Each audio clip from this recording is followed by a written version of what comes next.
Good day to all of you. I hope all of you are safe and well. First things first, thank you very much for setting some time apart amidst your busy schedule and joining us for this event. My name is Vivin Satyan. I have been with Manage Engine for almost 10 years now. I work as a technology consultant, which means I talk about technology and I also talk about products, in the sense offerings from Manage Engine. In today's session, we are going to be talking about the role of delegation and automation in identity and access management. Okay, so delegation and automation, and that's going to be the core focus. And the agenda is going to be pretty simple. First, I would like to walk you through the native delegation concepts that we have, be it the on-premise Active Directory or be it in the Azure Active Directory. And then I'm going to show you how do you implement least privilege delegation model with IAM or for IAM, right? And then when you're about to manage identities, let's say you're going to create users, modify users' licenses, the group membership of the user, or there's a transfer in department, or the employee leaves the organization. So there has to be a checklist for effectual identity creation and management. So we'll be discussing about that. And number 4 is when you do certain things on a regular basis, let's say, you have 5 users onboarded every week. So user creation becomes a routine. And then a few employees leave the organization or there's a change in department. So why not automate your routine identity and access management tasks by exerting supervision? So automation is all about getting things done effectively, but at the same time, for crucial actions like disabling users, deleting them, managing licenses, I believe that there has to be some sort of supervision enforced or coupled with the automation to make the job a lot more easier and effective. Okay. Now let's first look at the concept of delegation. Okay. I'll start with the on-prem model. I know all of you know this, but it is always good to have a quick recap. Okay. Now, the whole idea of delegation is a higher administrative authority, let's say the domain administrators or schema administrators, they would like to grant specific rights or administrative access to other users in the infrastructure. Okay. So the rights can be granted to individuals, it can be granted to groups, containers, and subtrees as well. Okay. Now, usually how this happens is through 2 indicators like ACE or AC and ACL. ACE stands for access control entry and ACL stands for access control list. Okay, so let me give you an example. So this is my Active Directory. This is my 2012 box. And I open up my on-prem Active Directory. And if I'd like to give a user access to this specific OU, which is the user's OU, so I just go to properties, I go to security, and I add the user here. Okay. So let's say domain admin. So I add the group here and I give them access, whether it can be full control, read, write, or whatever it is. Okay. And if you'd like to give them advanced permissions, which are not there on the list, you just go to advanced and then you actually grant users different rights. Okay. So it can be allowed or, deny. And if you don't want the object to inherit permissions from the parent, you can also disable inheritance. Okay, so these are some of the ways by which you can grant access to other users. And here we talk about ACEs and ACLs. Okay, so this is how typically the delegation works when it comes to on-prem. Okay? And the other form of delegation is if you want a user to be able to do something let's say in Active Directory, let's say I want the HR to be able to create accounts, and I open up the HR's property, I go to the group membership tab, the member of tab, and I add or remove groups that I want. Okay, so this is another way of delegating permissions to other users. This is for the on-prem. Or I can simply use what I call the delegate control wizard. Okay, so delegation of control, DOC. So you go to delegation of control wizard, and then you select the user to whom you would like to give the user or group to whom you'd like to give certain access. And then you define what level of access they should be having on the selected OU. Okay, so these are the common methods of on-prem delegation.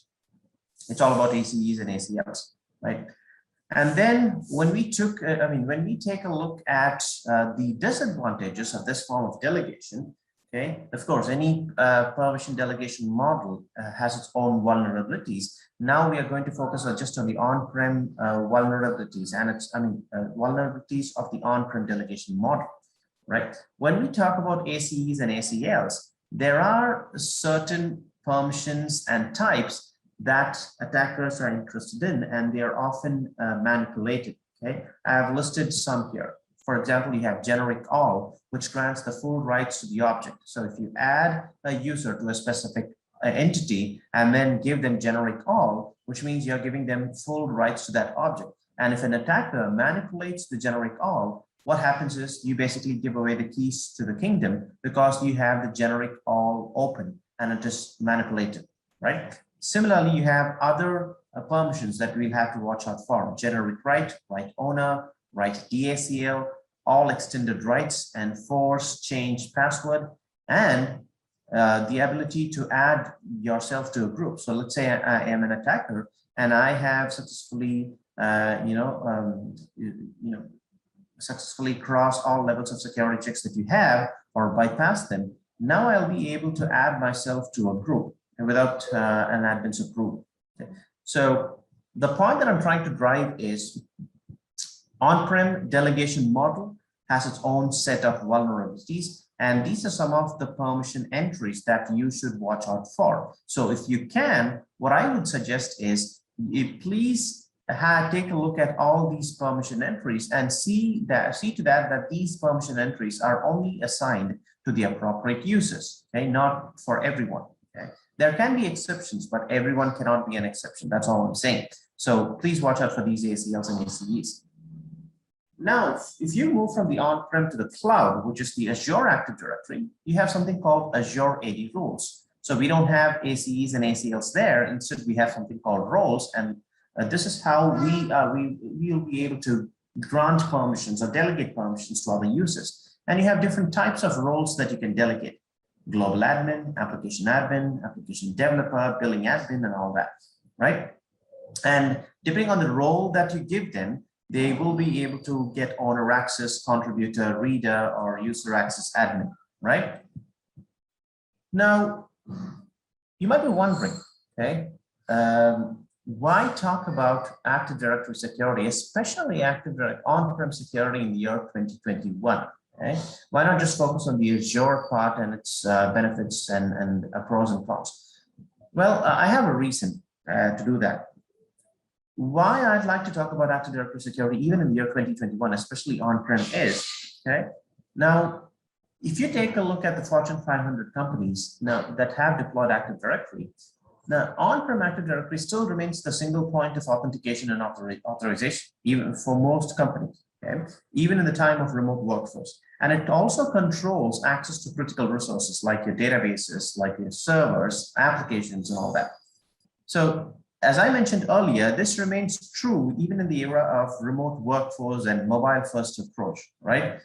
So Active Directory, the on-prem Active Directory, is here to stay for at least next 5-10 years, because from my little bit of experience that I have gathered by interacting with administrators, what I see is people will still be pretty much working in the hybrid mode, okay? In a sense, they will have the on-prem, they will have Azure, but both of them operate hybrid, okay? It's not going to be a 100% on-prem shop or 100% cloud shop. Of course, you have people operating 100% being dependent on one specific technology. That's good, but majority of them in the next 5-10 years are going to opt for a hybrid approach, okay? So they get the best of both worlds. Now, when you do not pay enough attention to your on-prem, if you're operating on a hybrid mode and something goes wrong in the on-prem infrastructure, it's just a matter of time that the attack surface moves from the on-prem to your Azure infrastructure, okay? And then, as we all know, a lot of applications, especially SaaS applications, talk to your Active Directory, be it on-prem or Azure, okay? And then the attack surface slowly moves to your SaaS, okay, which you don't want. So it's better that we pay enough attention to the on-prem. I'm not saying that Azure can be left alone. It's no less important. I'm not saying that. All I'm saying is all of them have to be balanced. Okay, security is the act of balancing the components that you have. Okay, so you'll have to pay enough attention to the on-prem as well as to your Azure. All right, now let's talk about delegation here. Now I'm going to show you how can you effectively delegate actions to other users without giving them server access or admin portal access. Okay, I'm not talking about the administrators. The administrators can have, the keys to your kingdom. They can have appropriate access. But when it comes to delegating actions to other users, there are certain points that we'll have to keep in mind. Okay, I'm talking about the non-admins here. You'll have to impose precise restrictions, and the restrictions can be action-based, user-based, group, or even attribute-based restrictions. If you don't want a user to be able to manipulate certain attributes, you'll have to define that as well. Okay, and when it comes to on-prem AD, please use the admin accounts like domain admins, server admins, database admin accounts only for the actions that require that privilege. Okay, it's not like you have one admin account and you use that for everything. Please don't do that. Let's be function specific. Number 3 is never use shared accounts. I have a database administrator account and I have 5 database administrators. So I should not be using one account for all those 5 admins that I have, and never use shared accounts. That becomes a real big problem when it comes to compliance in certain cases and also while auditing and accountability, right? And then you'll have to be able to review events. So whatever you delegate, you should be able to review them and take corrective actions. So you should be able to know who, what, when, and where when it comes to the actions done by your technicians, okay? So these are some of the points that I want you to have in mind when we talk about a non-intrusive delegation strategy. Now, I repeat, the whole idea here is to be non-intrusive as possible when you give others permission. I'm not talking about the admins, okay? I'm talking about the non-admin users. So let's say, all right, now let's start with an example so that, we better understand what we're talking about. So I have this HR user, obviously a non-admin user. And let's say I want this HR to be able to create accounts. Okay, there are 2 ways of doing this. Since this is an on-prem setup, I can open up the HR's property, go to the member of, I can add the group that I want, okay, so that the HR will be able to create users. Okay, this is just an example. Now, if I do that, the HR now has additional rights. The HR can now log into, the portals and then create accounts. Now, I don't want that, okay? So just because I want the HR to be able to create accounts, I'm not going to give them additional rights, okay? Is there a non-intrusive way by which I can do this? Yes, the answer is yes. Of course, you'll have to use a third-party tool. And one tool that I would like to introduce to you at this point in time to achieve the non-intrusive delegation model for your infrastructure is AD Manager Plus, okay? You see this right here. Now, this tool can do a lot of things. Let me just give you a quick walkthrough. This tool can help you manage your hybrid infrastructure, not just your on-prem, but also your Microsoft 365. So this is a hybrid Active Directory management tool. And this tool has the ability to generate more than 200 plus reports, okay? Again, related to on-prem as well as Office 365, that includes security and compliance reports as well.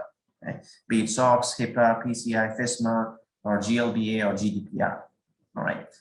And then we have the ability to automate actions, be it user onboarding or group membership management or cleaning up your Active Directory. Okay. So you have 50 users who have not logged into your AD in the last 365 days, and you want them to be removed in a sequential process by exerting supervision.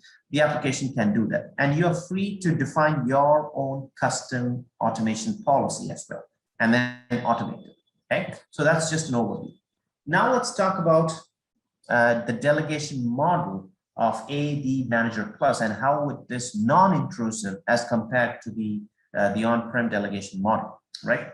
So what I've done here is I have this delegation capability and I have something called help desk technicians. So instead of adding the HR user to an Active Directory group, I add this technician as the HR, as a technician to AD Manager Plus, okay? So you can see that I've already added this user, and this user belongs to a specific domain, and I have granted this user a specific role, okay? This is not a group.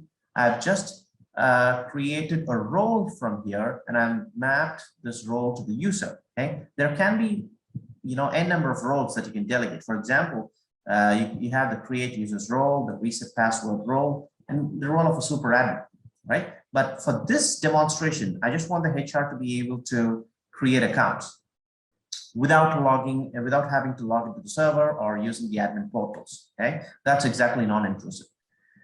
So now what I'm going to do is, again, let me reconfirm, the HR is not part of any top level groups right here, nor I have given them any explicit rights, okay? I just added them as a part of AD Manager Plus here, and I've mapped a role, okay? Now I'm going to sign out. You can see that I've logged in as the admin, but I'm going to sign out, right? And let us see whether this HR is able to create a couple of accounts by using AD Manager Plus and without having to log into the servers or admin portals, okay? So the HR, that's the username, right? I type in the password, I hit login, and I'm now going to log in as the HR, and let's see how the interface looks like, okay? Whether I have all the options like automation, delegation, and all that, or whether the HR has access to a simple form for user creation, or that facilitates user creation, okay? Now, when I log into the application, I just see a single option here, which is create a single user. And when I go to that option to, let's say, create accounts for my newly recruited employees, okay? So I have recruited an administrator, and I've also recruited a technician here, okay? So let's see how easy this process is. Now, as you can see here, the domain is already loaded, and if there are multiple domains, you can also switch domain. And you have, since this is a user creation process, a template has to be loaded, and the template does all the heavy lifting. Okay, and even though I have 10 different templates, the dropdown shows only one template, and that too is set to default. So you have all types of restrictions that you can impose. Right now, let's try and create a user here. And I would like to create users in the Turkey OU, and you can see that there are no users here. So let's now see it live. Okay, let's call this user Turkey Tech. Okay, and you can see that the title is mandatory. All that is part of the template here. So the template basically takes care of, does all the heavy lifting. So when I actually select the appropriate title for this user and hit create, it says please wait.